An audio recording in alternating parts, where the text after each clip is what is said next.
I think that a couple of years ago, I was in a dark place. After my son's accident, for like 3-4 months, I was in a dark place. I could imagine. You know, I hated going out. I hated going anywhere.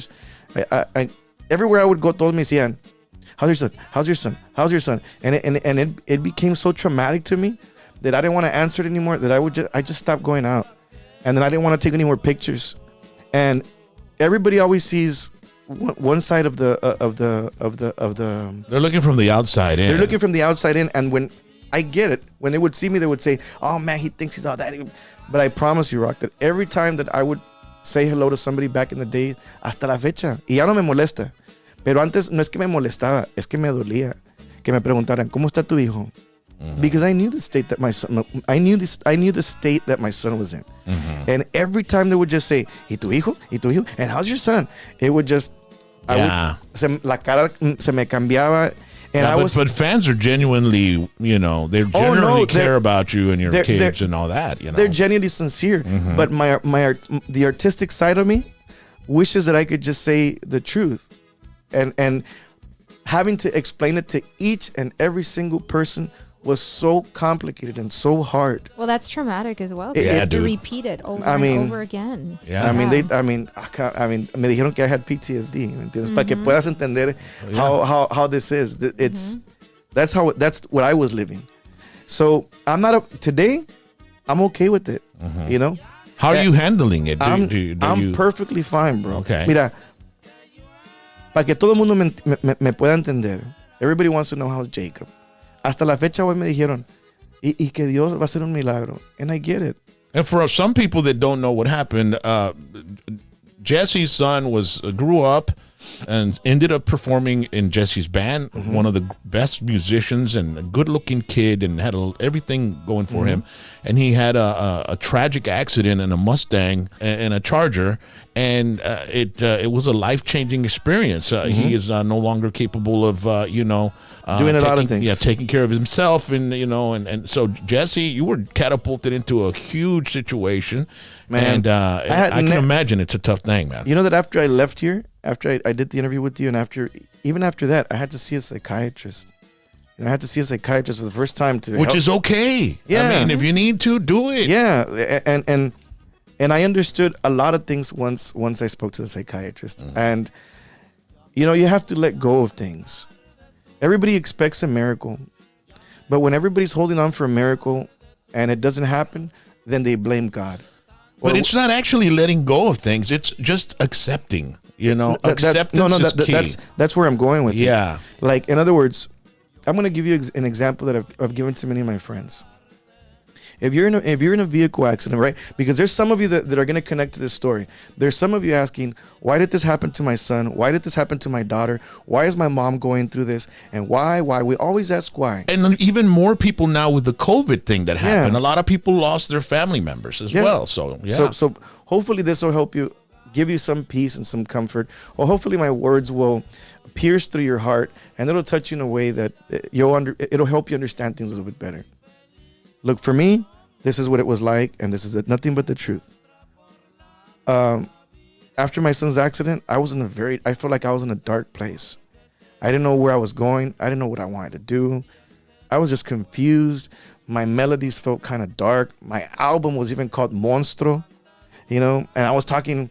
And there's that video where you're in the car with your son, or somebody portraying your son, right? Yeah, but that was way before. Yeah, that's weird. That's crazy too, right? It's weird. Yes, people have asked me that, and I just kill it. I don't want to talk about that video. I don't want to talk about that story. But I will tell you that, when the doctor tells you, I'm going to give you a different example. When a doctor tells you, we had to amputate your left arm, people can see the arm, and they tell you your arm has been amputated. Okay, let's say that, Rock, I tell you, Rock, your left arm is amputated, and you're laying there, and I tell you, but you know what, God, I mean you know what, Rock, if you have faith in God, God's gonna grow you another arm. Is it possible? For all things, God is possible. But in reality, we've never seen it happen. So for now, you have to accept the fact that you're never going to grow another arm. And that's what people have a hard thing understanding. It's hard, man. Very hard. It's not easy. I completely understand. Sometimes it takes a group to help you. You know? And for me, I totally understand what's going on with my son. People can't see my son's brain. People don't understand, and all people want is miracles. And I get it. Look, a miracle already happened. He's alive. Has there been any progress in No, his there's no progress. There's no progress. It's like me telling you, is your arm growing? ¿Entiendes? Are the legs that you got amputated, are they growing again? No. But you know what I pray for? I pray for maybe sometime in the future that God will give man the knowledge to be able to reconnect my son. So maybe one day he can see all these interviews and all the music that we've created, all the things that he can outlive me. The success that his dad has, And even if not, I've learned something more valuable. When I go and I see him that I don't like to see him, and I get criticized for it, and I really don't care what people think. When I see him, it kills me. You don't know what it's like. It's easy to always point, judge, say things, but you don't know what it's like to be in that room. All the props to his mother, Nina Pesina. I give you all the credit in the world because she's a strong woman and I'm not. I'm a broken person. Hasta la fecha. So it's hard for me to see him.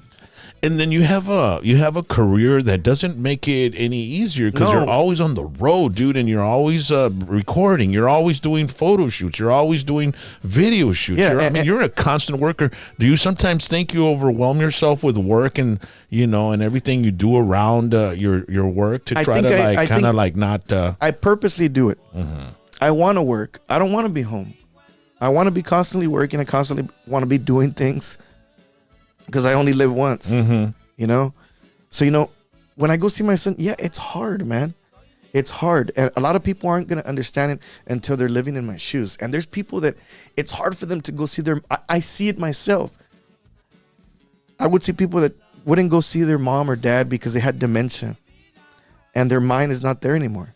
And these parents would be shouting, Jose, ¿dónde estás, mijo? Y nadie venía a ver a la señora. And then pasaban años and then she was gone. It's hard, man. No matter how you see it, it's not until you're in somebody's shoes, man, that you understand. I saw a lot, Rock, when I tell you that I saw a lot of things, I saw some incredible things. I saw miracles happen. I've seen amazing things happen. But sometimes those things won't happen to you because it's not written in the destiny of a father where his son had this accident. My son, he can't grow a certain part of his brain. And the brain is what controls everything. Yeah. And it's hard to get people to understand that. Do I have faith in God that maybe one day he'll get up? Yeah. I have faith, but I'm not going to be waiting for a miracle. Because it's like giving you the example of the arm. I have faith that maybe one day scientists will be able to, that God will give man the knowledge of being able to connect pieces of his brain to make my son just say yes or no. It's just the hope. It's hope, Esperanza, bro. Everybody needs it. Everybody has it. And it's necessary. Because you know what? I could have given up on God. I could have said, you know what? I don't believe in you, and I could have gone against it. And then when something like that happens, you start questioning your career. You start questioning God, your history. What did I do along the way to deserve this and my son and all this and that? So, but you can dig your own hole, man, doing that. And you can either what's the phrase go? You can either die. What is it? Oh man, you can die working hard. No, you can die being miserable, or you can die being happy. I think it's that one. I'm not too sure. It's from the movie Shawshank. I can't remember the quote. So the Shawshank Redemption, I think, is the name of it. Maybe somebody on chat zone will know. Yeah, it's a very beautiful quote. In other words, you have an option, man. You can live your life being miserable. You can die being miserable, or you can or you can live trying to be happy. Yeah. And I choose to be happy and try to make the best of all my days. That's why when I see other bandsmen, I tell them, yo no me agüito, yo voy y les digo a los huracanes, hey man, it's because of you guys. You guys inspired me to go buy 6 TVs before we had a giant screen. I said, you guys inspired me, you know, and because of you guys, I saw you guys in aquí Rogelio, y les llevé barbacoa, bro. Les llevé de aquí de Harlingen, and I went early to go see them play in the Jaripeo. And it's all about creating friends and creating memories. So we're about to go on tour with Bronco. It starts in the ending of April, going to New York, going to Pennsylvania, going to North Carolina, going to Atlanta, going to Florida with them. And you're not talking about, I look at the schedule and it says arena. You know, they're Palladiums. I mean, they're giant. I mean, what are the odds of these things happening? It's happening, man. That's awesome. And, you know, you've got a very great career that you've been working on for the longest time, since you were very small. And, you know, I know you grew up with the Christian thing and all that. I still have God in me. Do you ever have you ever recorded? Do you think you'll ever record an album that's gospel or anything like that? Yeah, I want to record a. Man, it's crazy, bro. The day before El Hermano Pesina, days before El Hermano Pesina passed away, I sent a message to my son's uncles, which is who I played with, right? And I told them, hey man, you know what? We should record a Christian album de los cantos que cantaban nuestros padres, ¿verdad? Yeah, dude. And I told them, vamos a cantar nuestros cantos y vamos a dedicárselo a nuestros padres. Bro, 5 days later, falleció el hermano Pesina. Wow. Oh, wow.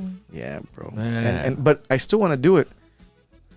And I think it'll be good. I mean, Johnny from Los Palominos, he went gospel as well, right? He's recorded a gospel album, and you know, and I've always thought about you recording a gospel song, because you know, seeing what you grew up with. And stuff. Look, I'm so gonna do it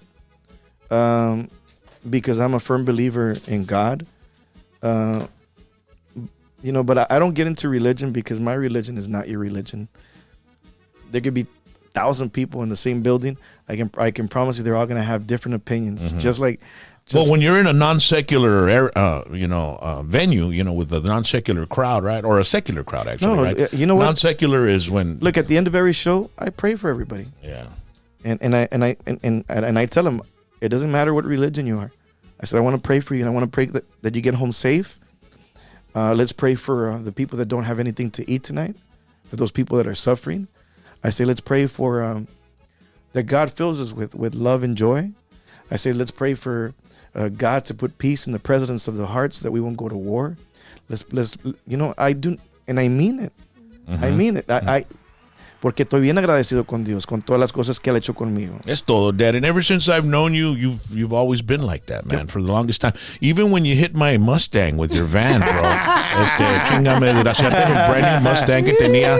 Y dije, chinga, Diosito mío, mira nomás. I could have left. You thought about it. You thought about it. No, I'm just kidding. My heart genuinely dropped.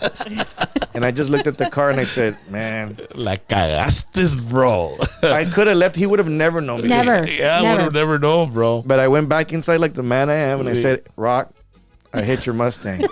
Dude, every time I see a van like that, I take a picture of it and send it to Jesse. Really? That's where he started. Yes. I remember that. He started in a little, it wasn't a little van. It was like one of those, what do they call it? Econoline or something like that? I don't know what it is. But it was the vans with the big windows on the sides, you know, and the rails, and the captain chairs and shit. The Jaime de Anda. Yeah, dude. Que traían dos Jaime de Anda. They had 2 of them. Yeah. But we had 1. Yeah. y no había nadie en el parking lot de mi apartment complex. My goodness. Y este vato ahí se parquea enseguida de mí, le mete un chingazo a mi Mustang. And you know what? You want to know what the crazy part is? What? I want to tell you what the crazy part is. Oh my. I bet you didn't know. You know why I hit it? Why? Because I was so happy that I had spent time with this guy. TLOSICO, bro. It was the excitement. Yeah. The excitement. Yeah, I'm gonna tell you. Como le dices a Lucky Joe. Funny things that he's laughing, and he really doesn't know the truth. The truth is that I was always stoked every time I would hang out with him, because I always saw him as a radio god, and I mean that was. So? No, I'm serious, Thank you, man. No, I appreciate no. that. So every time I got to hang out with you, it was like, man, this guy has the #1 show in the Valley. Yeah. So when I would get invited to Rock's house to go hang out with them, we'd talk about some crazy things. Hey. Hey, lo. Nos fuimos al pedo. Of course. And íbamos en mi Mustang. and I mean, every time I got to spend a moment with you, I'm going to tell you guys a different story. This is the very few people that I have a schedule that I have to follow, and you're talking about. I did about. No me quedaste, shut up. Asústame one time. We've got more where that came from, but what you got to do is you got to hit the subscribe button and hit the little bell. So every time we upload something or we go on live, you get notified immediately. And make sure to tell all your friends about the hottest show on YouTube. It's #PVT. Asústame one time.